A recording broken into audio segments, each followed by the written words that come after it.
Hi everyone, Amy Kennedy here, ceramic artist from Melbourne, Australia. I'm in my studio today. At the moment, I've been mixing up some more of my material. I make a clay glaze, a clay glaze. Oh my God, have I lost you already?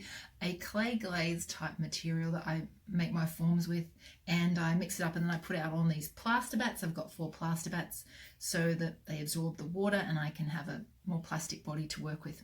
Anyway, it's sort of a no-brainer type activity. You know, we have these in the studio, but I have been using my brain. I have been thinking about a conversation I had with a new artist in my Evolve program about her studio, because she's got a relatively new studio space, and we're talking about how she can set it up in a way that's going to give her enough space for her that she needs, good flow, add some new equipment or some new processes in there. What can she remove from the studio that's going to create some more space for her? So it's really personal to her situation. We're talking about that, and it makes me think about my space here. And I have a pretty small studio space, and you don't need a big studio space to make stuff.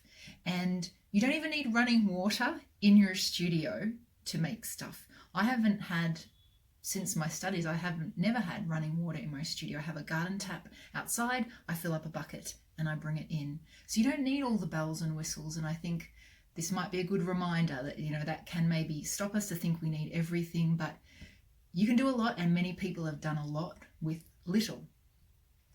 But I wanted to talk today to share a story from my studies that has sort of still reminds me of something that I need to do all the time. So many years ago when I was studying at uni here in Melbourne, it was in the city, so our facilities were quite small. We're in a bit of a dungeon type environment, but it was great. As great as a dungeon can be. No, it was actually really, really good. Some of the best years actually there. But we had small space to work with. We had a desk, 1 meter, maybe by 1.5, and a bank of shelves, and that's it. And I didn't know it, but I would sort of have so much crap on my desk that I would be working in this space like this, just like working like this. And one day my lecturer came in and he said, "Stop, Amy. You have to clear all the crap off your desk because you can't work like that. You can't think, you can't work and plan.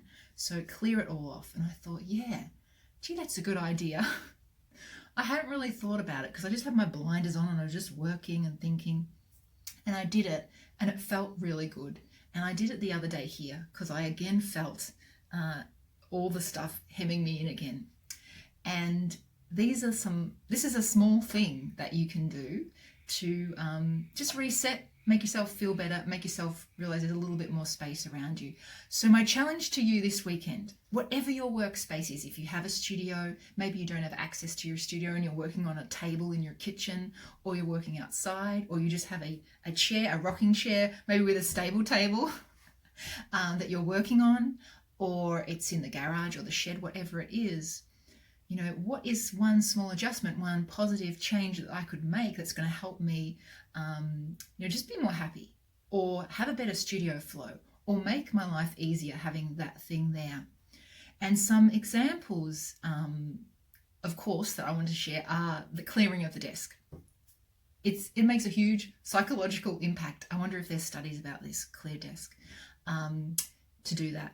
Other thing I did a few years ago is I got these little fairy lights in my studio, and I sometimes put them on at night because they make me feel happy. And the other day someone was telling me about a disco ball, and I'm thinking of getting a disco ball because can you imagine if the light hits a disco ball and then all the sparkles in your studio? Wouldn't that just like make your day? Other things that you can do is maybe bring your tools closer so it's easier to reach them, or put them further away so you have to walk to them and you have to stretch, or make sure that your journal is really close at hand for you to jot down the thoughts as they just spring into your head and you're not missing anything. Or if you're a bit of an oldie like me, you can rotate your CDs collection and bring some new ones in. And another great thing that I've been doing this year is bringing in a thermos of tea to the studio, so I don't have to be going back inside and boiling the kettle all the time, and I've got my nice hot tea here. And these are some things, and other things too, that can make us just step back, look at the space in front of us, How can we make it better? How can we make ourselves enjoy that space more? How can it help with our studio flow and our attitude towards it?